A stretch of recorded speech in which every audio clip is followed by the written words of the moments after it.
네, 여러분 안녕하십니까. 7월 1일 네트워크 매거진 시작합니다. 이제 본격 피서철이 다가오면서 전국 각 지역이 피서객 맞을 준비에 한창인데 이 경남 밀양은 예년과 달리 피서객의 발길이 뚝 끊기는 분위기입니다. 바로 20년 전 발생했던 여중생 집단 성폭행 사건이 최근 재조명된 여파로 보이는데요. 이 파문이 확산되자 밀양시장과 시민 종교단체 대표들이 직접 머리를 숙였습니다. 이성진 기자가 취재했습니다. 경남 밀양의 한 펜션입니다. 해마다 이맘때면 객실 예약이 70에서 80%까지 올랐지만 올해는 예약 문의가 줄었습니다. 코로나 때에 비해서 더 떨어져서 취소도 평소보다 조금 더 되는 상태고 예약 자체도 많이 안 들어와서 관광객이 줄자 식당 손님도 줄고 농산물 판매도 감소했습니다.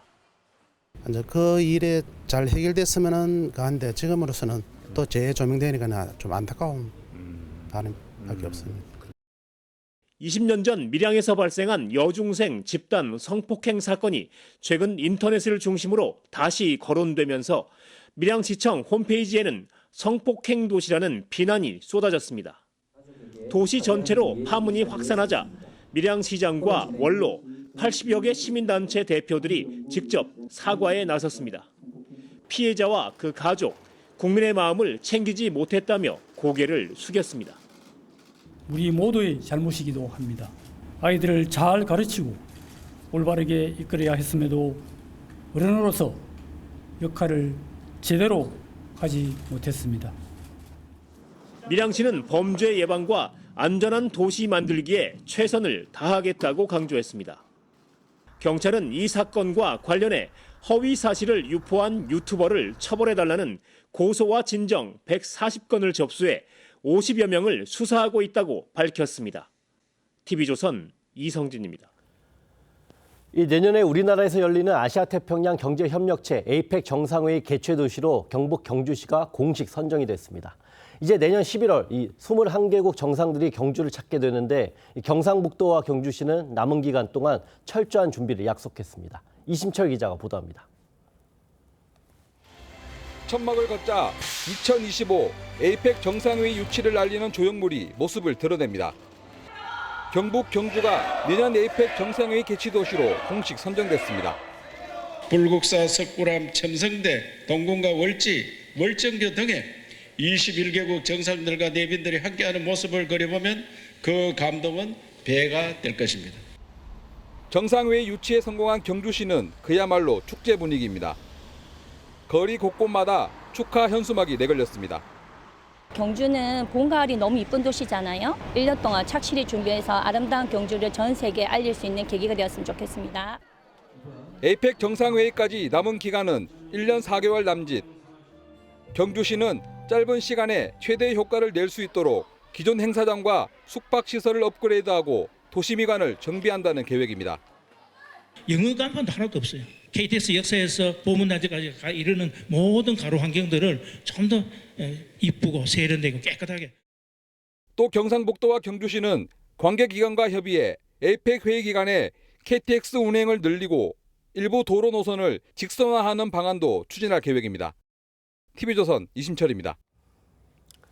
네, 혹시 이 전빵이라고 들어보셨나요? 이 동네 작은 구멍가게를 뜻하는 경상도 사투리인데요.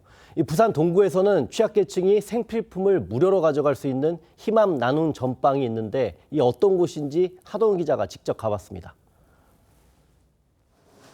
진열된 라면과 김 등을 골라 장바구니에 담습니다. 물건을 고르다 보니 금세 장바구니가 가득 찹니다. 홀로 사는 어르신 등 지역 내 취약계층에게 생활 필수품을 무료로 지원하는 희망 나눔 전빵입니다. 내가 지금 손자하고 둘이 살고 있는데 가정에 도움이 되더라고. 후원해 주신 분에게 감사의 말씀을 드리겠습니다. 희망 나눔 전빵 이용자는 1년에 2차례 한 번에 4만 원 이내로 원하는 물품을 가져갈 수 있습니다. 주변 이웃을 돕겠다며 직접 만든 반찬과 의류 등 각종 기부 물품도 들어옵니다.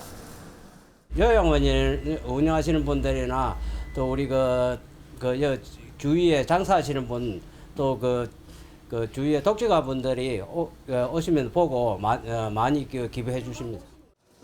부산 동구청이 지난 2017년부터 운영한 희망 나눔 전빵은 현재까지 모두 10곳에 이릅니다. 직접 필요한 물품을 고를 수 있다 보니 지난 5월에만 447가구가 이용했고 기부 물품도 1,270만 원어치가 들어왔습니다. 지역 주민들도 기부를 또 이끌어내고 또 이런 걸 통해서 복지 계층이 더 다양하게 넓어지도록 민간형 복지 사업이다. 부산 동구청은 올해 하반기에는 희망 나눔 전방을 2곳 더 늘릴 계획입니다. TV조선 하동훈입니다. 네, 항일운동을 했던 작곡가 정율성이 이념 논란에 휩싸이면서 각 자치단체가 추진하던 기념사업을 중단하고 있다는 소식 전해드렸는데요. 하지만 이런 논란에도 광주광역시가 정율성 기념공원 공사를 계속하면서 이 보훈단체를 중심으로 30차례가 넘는 반대 집회가 이어지고 있습니다. 이어서 박건우 기자입니다. 광주 동구 불로동에 있는 정율성 생가협. 이어지는 폭염에도 정율성 역사공원 조성공사가 진행 중입니다. 하지만 광주시청 광장에선 보훈단체 회원들이 모여 정율성 공원 철폐를 외치며 강기정 광주시장의 면담을 요구합니다. 5.18 유족들은 쫙 들어오면 들어가서 다 만나시잖아요. 근데 왜 우리는 안 만나주죠? 중국 3대 음악가로 꼽히는 정율성은 한중 우호 교류의 상징으로 여겨지며 그의 고향인 광주시는 48억 원을 들여 기념공원 조성을 추진 중입니다. 하지만 정율성이 6.25 전쟁 당시 중공군과 조선인민군 편에 섰다는 이념 논란이 제기됐고 김일성 정권 수립에 지대하게 공헌하였으며 중국인민해방군가와 북한군가를 자국했다. 보훈단체를 중심으로 한 시민연대는 기념공원 폐지를 요구하는 겁니다. 시민연대의 화요 집회는 지난해부터 지금까지 34차례 동안 이어지고 있습니다. 광주시는 근현대 역사 공원으로 조성하라! 조성하라! 조성하라! 조성하라! 논란이 커지자 광주시는 시민연대와 협의를 거쳐 공원 명칭 등을 수정하는 방안을 검토 중이라고 밝혔습니다.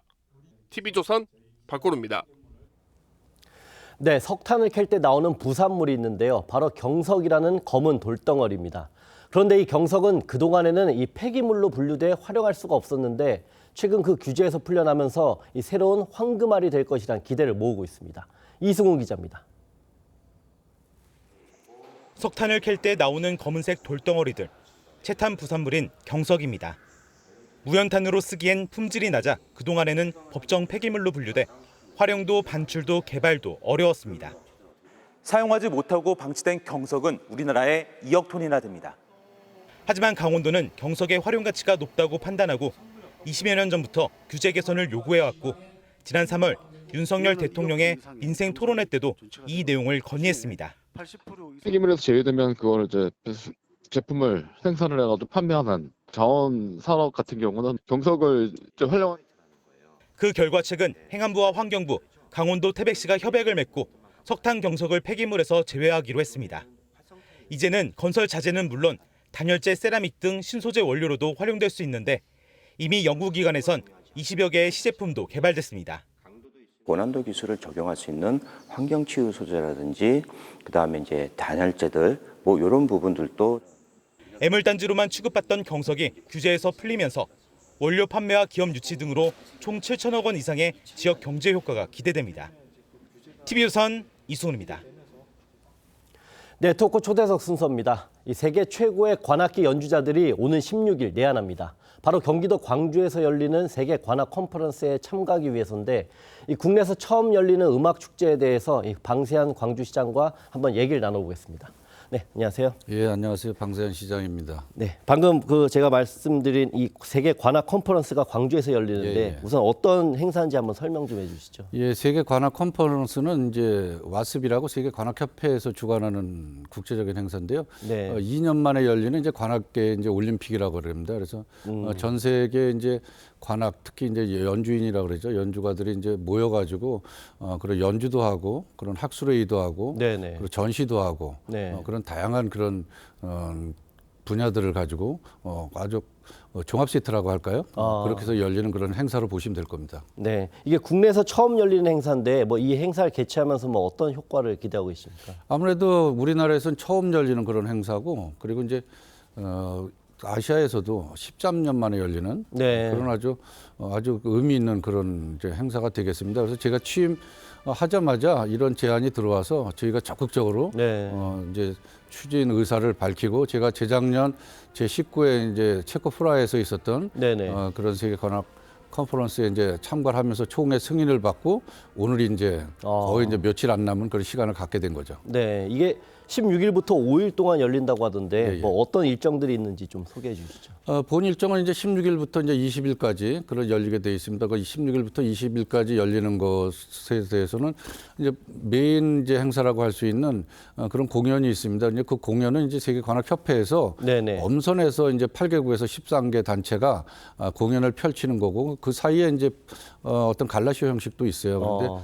근데 이제 또 하나는 이제 프린지 공연이라고 그래서 야외 공연인데 그 부분은 이제 광주 그 시청 앞 광장이라든가 또 곤지암 도자 그 공원 그리고 이제 남한산성 인하관 등에서 이제 야외 공연 형식으로 갖추는 게 있습니다. 그래서 근데 이제 무엇보다 이제 재밌을 것은 13, 14일 날 우리가 전야제를 하거든요. 근데 그때는 이제 미 8군 군악대 그리고 이제 우리 3군 군악대 의장대 그리고 뭐 연합 치타대 또 영광 고등학교 학생들 모여 가지고 거리 퍼레이드가 있어요. 이게 아마 볼만할 거고 이제 13일 날 특히 이제 그 우리 저 특수 이제 공수부대죠. 특전단에서 이제 점프도 있습니다. 그리고 14일 날 두 번째 날에는 이제 그 우리가 이제 K-팝 콘서트도 하고 거리 그 퍼레이드 때는 그 우리 블랙 이글스가 항공 또 그런 그 행사도 하고 있습니다. 이제 그래서 그렇게 하면서 이제 15일 날 이제 개막식을 하면 본격적으로 이제 16일부터 이제 열리게 되는 거죠. 근데 거기에는 이제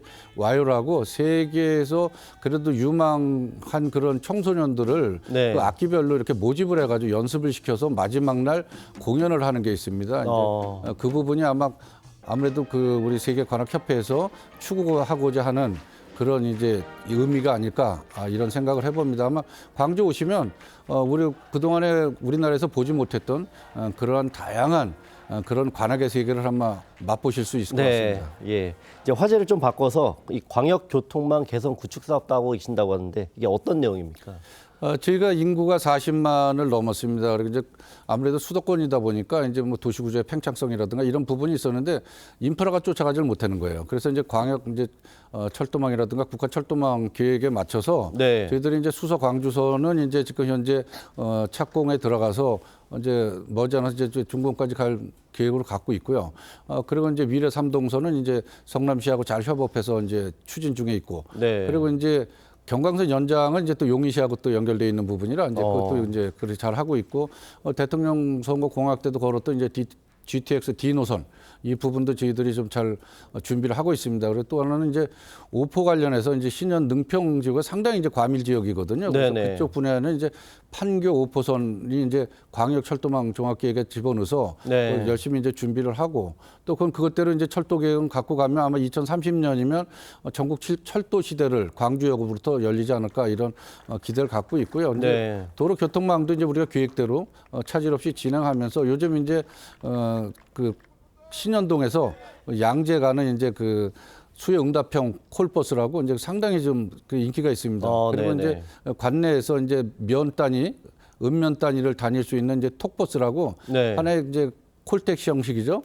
그래서 그런 부분들도 있고 또 하나는 이제 그 이음 택시라고 해서 또 이제 사각지대가 있고 이제 산지가 있지 않습니까? 그런데 또 이제 이음 택시를 통해서 이제 대중교통 이용에 대한 편리함을 구축해 드리려고 하고 있습니다. 그런데 무엇보다 이제 중요한 거는 그 우리가 4개 역이 있고 이제 오포가 있는데 거기에는 이제 그 예를 들면 광주역 같은 경우에는 이제 버스 노선 색깔이 그 보라색으로 돼 있어요. 그러니까 각 역을 가는 데마다 색이 다 틀리는 거죠. 그럼 길에서 이렇게 보더라도 저 보라색 버스가 간다 이러면 저거는 그 환승 효과가 이제 광주역이다. 그렇게 보시면 되고 이제 우리 아이들이 이제 통학권도 확보해야 되기 때문에 그 부분에 있어서도 지금 열심히 준비해서 그런 어떤 대중교통이라든가 그래서 그런 부분에 있어서는 불편함이 없도록 그렇게 하려고 하고 있습니다. 특히 저희가 인구가 유입되면서 청년 인구라고 하는 것이 한 41%를 차지하고 있어요. 결국은 이제 출퇴근도 해야 되고 아이들 픽업도 해야 되는 거 아니겠습니까? 그래서 거기에 대해서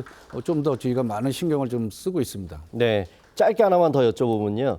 광주 융복합 클러스터도 추진한다고 하시던데 이것도 간단하게 한번 설명해 주시죠. 이게 도청면 유정리에 이제 그 세종대학교 휴양림이 있어요. 그런데 거기서 이제 세종대학교에서 이제 제안을 해서 저희가 같이 협업을 통해서 내일 이제 그 이제 MOU 이제 그 업무 협약을 할 것입니다. 그래서 한 1,700억 정도의 예산이 투입되는 것인데 거기에 이제 항공우주산업이라든가 또 이제 그 국방연구에 대한 부분들, 그 군사 드론이라든가 이런 좀 예민한 부분도 있습니다만 또 바이오 산업 뭐 이렇게 해서 그런 부분들이 이제 그 자리를 이제 잡게 되고 있어요. 그러면 이제 광주에서는 사실 그동안에 이제 그런 어떤 시설들이 좀 첨단 시설이라든가 흔히 우리가 얘기하는 바이오 산업이라든가 융복합 산업이라든가 이런 것이 좀 전무했습니다. 그런데 이제 저희가 이제 이번 기회에 광주에도 이러한 진짜 최첨단 이제 산업을 유치하는 그런 쾌거를 이뤘다고 할 수 있겠죠. 네, 오늘 좋은 말씀 감사합니다. 네, 고맙습니다.